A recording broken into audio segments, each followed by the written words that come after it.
Hi, so welcome back to my channel. So for today, itutour ko kayo sa office ko dito sa Linnaeus University. So luckily, it's really amazing because I'm a visiting professor for research under the supervision of Professor Wolfgang Bock. So basically, ito yung office ko. Ayan. Yan, hindi pa ako nakapag ayun tawag dito, hindi pa ako nakapag ready ng mga gamit ko. And because pagdating ko dito, it's actually that I changed clothes muna kasi while I was outside, naka-heat tech ako and then naka-jacket, naka-double sweater and then jacket.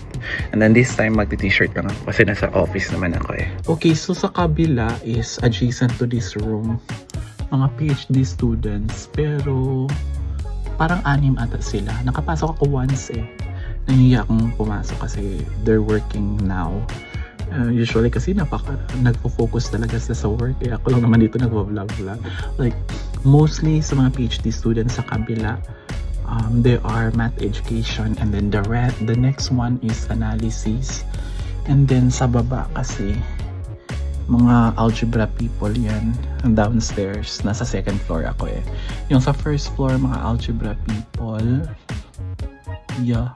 algebra people I guess, and then some of them are other areas in math. Tapos sa taas naman is I think they are into geometry, blah blah blah.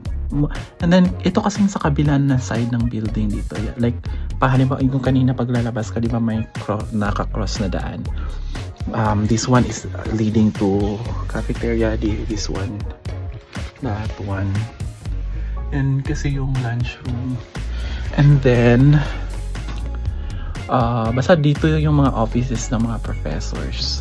So in one room there's isang office na yun ng isang professor. And then according to them, kasi naghahanap talaga ako saan sila nagkaklase. Kasi yung klase pala nila is nasa underground. Mostly yung mga classrooms. May mga same level naman like sa first floor, may mga classrooms. Yung mga adjacent room na malalaki. Yung like yung sobrang malaki na room. And kinaklasihan din yun. And then nashock ako kasi sobrang laki ng room, pero tapos yung mga estudyante 6, 8, yung pinakamarami na siguro yung 10, pero mostly in classes like 2 lang kayo or 1 ka lang, ganun.